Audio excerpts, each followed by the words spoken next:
गठबंधन में कैथल टेंट लगाते हुए बम्पर ज्वाइनिंग इंडिया गठबंधन में करवाई। आम आदमी पार्टी के दिल्ली के नेता व राज्यसभा सांसद संजय सिंह आज कैथल पहुंचे थे और इन सभी की ज्वाइनिंग संजय सिंह ने गठबंधन का फटका पहनाकर कार्रवाई की। गठबंधन में शामिल होने वाले बड़े नाम पुंडरी से पूर्व सिंचाई मंत्री नरेंद्र शर्मा अपने समर्थकों के सहित इंडिया गठबंधन में शामिल हुए। इसके बाद कैथल नगर परिषद की वाइस चेयरमैन सीमा ने अपने समर्थक परिषदों सहित भाजपा से इंडिया गठबंधन में शामिल हुई।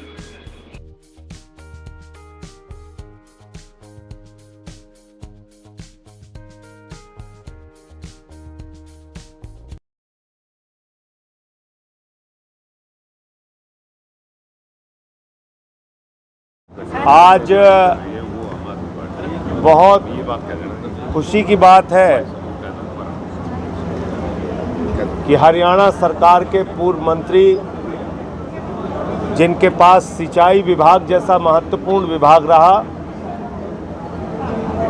श्री नरेंद्र शर्मा जी आम आदमी पार्टी परिवार में शामिल हो रहे हैं। मैं उनका हृदय की गहराइयों से स्वागत करता हूं, अभिनंदन करता हूं। आम आदमी पार्टी परिवार में उनके आने से सुशील गुप्ता जी के चुनाव को बहुत बल मिलेगा। इंडिया गठबंधन के जीत का रास्ता और मजबूत होगा और कुरुक्षेत्र, जिसको मैं बार बार कहता हूं, अधर्म के खिलाफ धर्म के जीत की नगरी है।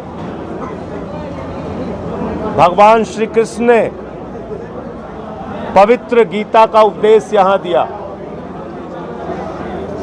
कौरवों का नाश करने की कहानी जो प्रधानमंत्री मोदी के नेतृत्व में इस देश में कौरवों का राज चल रहा है, उसका नाश करने की शुरुआत, उसकी तैयारी कुरुक्षेत्र और हरियाणा के लोग कर चुके हैं।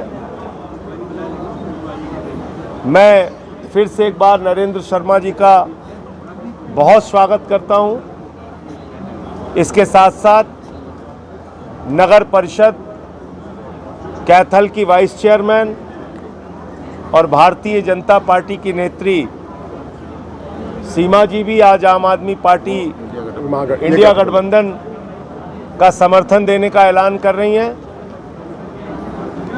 इंडिया गठबंधन की कुरुक्षेत्र में जो मीटिंगें हुई अब तक, मैं इसके पहले भी आया था। ये बहुत ही अच्छी बात है कि यहाँ कांग्रेस पार्टी, आम आदमी पार्टी दोनों मिलकर कंधे से कंधा मिलाकर इस चुनाव को लड़ रही है। और रणदीप सुरजेवाला जी, जो हमारे साथ राज्यसभा में सांसद भी हैं, कांग्रेस पार्टी के महासचिव हैं, कर्नाटक में बड़ी जीत जो हासिल हुई कांग्रेस को, उसमें उनकी बड़ी भूमिका रही। उनके सुपुत्र और उनके भाई वो भी आज इस पत्रकार वार्ता में हैं। तो सबका साथ मिल रहा है आम आदमी पार्टी को। इंडिया गठबंधन की जीत यहाँ पर होगी। आपसे और विस्तार से बात करूंगा, पहले इन लोगों की ज्वाइनिंग हो जाए। समर्थन कर रहे हैं कौन? चौधरी भूराराम। अच्छा, समर्थन कर रहे हैं भारतीय किसान यूनियन के वरिष्ठ नेता, प्रदेश के महासचिव चौधरी भूराराम जी भी आज इंडिया गठबंधन को अपना समर्थन देने का ऐलान कर रहे हैं। और मैं तो ऐसा महसूस कर रहा हूं, ऐसा देख रहा हूं, प्रधानमंत्री जो भाषा बोल रहे हैं वो उनकी हार का संकेत है। सरकार की बौखलाहट की भाषा प्रधानमंत्री बोल रहे हैं। वो एक प्रधानमंत्री और भारत दुनिया का सबसे बड़ा लोकतंत्र और उसके प्रधानमंत्री की भाषा नहीं हो सकती। वो किसी सड़क छाप व्यक्ति की तो भाषा हो सकती है, प्रधानमंत्री की भाषा नहीं हो सकती। क्या क्या बोल रहे हैं प्रधानमंत्री? हर चुनाव में कुछ ना कुछ बोलते हैं। अभी महाराष्ट्र गए थे, शरद पवार जी को कहने लगे ये भटकती आत्मा है। उद्धव ठाकरे की शिवसेना करें, ये नकली शिवसेना है। गए बंगाल कहने लगे दीदी ओ दीदी, ये प्रधानमंत्री की भाषा है। कभी कांग्रेस की नेता सोनिया गांधी जी को कहते हैं कांग्रेस की विधवा, जर्सी गाय, 50 करोड़ की गर्लफ्रेंड। क्या बोलते हैं देश के प्रधानमंत्री? आज 10 साल शासन करने के बाद एक मुद्दा आपके पास बताने को नहीं है। आज चुनाव में फिर वही हिंदू मुसलमान, हिंदुस्तान पाकिस्तान। मतलब भारत का प्रधानमंत्री पाकिस्तान के नाम पे वोट मांगता है। उसके पास अपने देश के बारे में बताने के लिए कुछ भी नहीं है। क्या काम किया 10 साल में उन्होंने? तो ये बहुत ही शर्म की बात है और विस्तार से आपसे बात करेंगे। ये भी ज्वाइन करें। प्रधानमंत्री जी 10 साल का कार्यकाल पूरा करने के बाद मुद्दों की बात नहीं कर रहे हैं। असल मुद्दों से जनता का ध्यान भटकाना चाहते हैं। प्रधानमंत्री जी ने 2 करोड़ नौकरी हर साल देने की बात कही थी। 15 अगस्त 2022 तक पक्का मकान देने की बात कही थी। काला धन ला के 15 लाख देने की बात कही थी। महंगाई कम करने की, डीजल 40 रुपये, पेट्रोल 50 रुपये बेचने की बात कही थी। गैस का सिलेंडर 400 रुपये में था तो उनको महंगा लग रहा था, 1200 रुपये का हो गया। सब्जियां महंगी हुई, दाल 300 रुपये में बिकी। देश ने अब तक की सबसे ज़्यादा बेरोजगारी, 45 वर्षों में सबसे ज़्यादा बेरोजगारी देखी। 15 लाख करोड़ रुपए चंद पूंजीपतियों का मोदी जी ने माफ़ किया। 200 लाख करोड़ रुपए का कर्जा हिंदुस्तान के ऊपर हो गया। देश बर्बादी की कगार पे पहुंच गया और प्रधानमंत्री जी अब कह रहे हैं ये तो ट्रेलर था।